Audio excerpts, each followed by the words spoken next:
Hello everyone, my name is Akai Fox and let's jump right into another art video. As you can tell, we are continuing on in our frog series as we had the scientist, in case you missed last week's video. But I thought I'd take some of the skeletal framework of that frog and help us into our next one, which, as I'm sure you've seen from the thumbnail, is our bonk.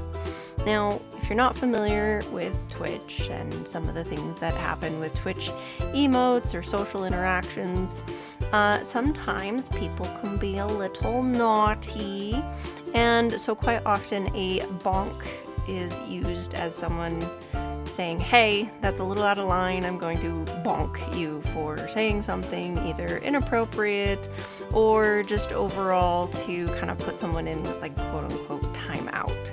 So quite often a bonk is just like the unofficial, hey, that's enough kind of emote. And so that is what our person commissioning this request has been looking for, is a bonk to make sure that chat does not get too wild and inappropriate, and so that the viewers all keep in line, and so we are making a bonk. Now, I went back and forth a few times on, do I make this like a bat? Do I make this a hammer? But I think quite often the hammer can come across as kind of a, you've crossed the line too far, whereas a bat or a stick is a little bit more playful. So that's kind of the look I was going for.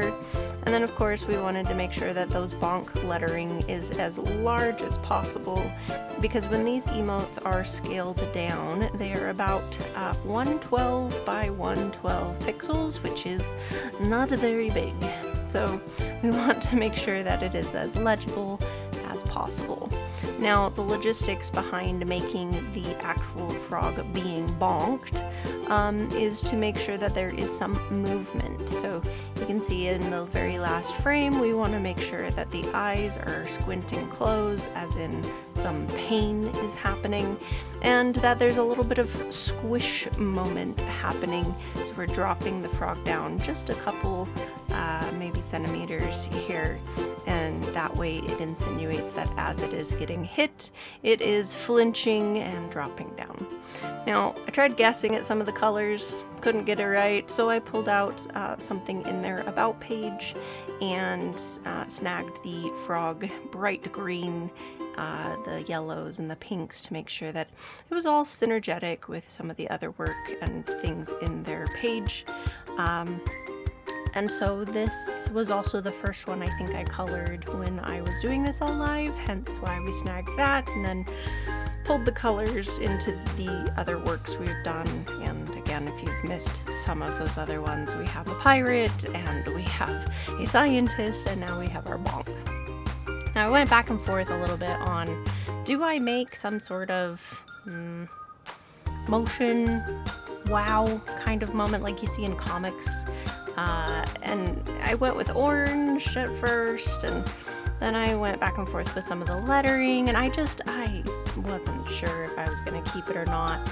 I did really like the orange, red, black options happening in the gradients though, and I wanted to keep that, but I wanted to make sure it didn't blend too much with the orange in that, so I ended up completely removing it. I then outlined the lettering, and then I put the orange wow factor back in. So this is how it ended up looking. I'm very happy with it overall. If you guys liked the video, please don't forget to leave a like. It goes a long way to support the channel. And as always, thank you guys so much for watching. If you want to see more, tune in live. Thank you all.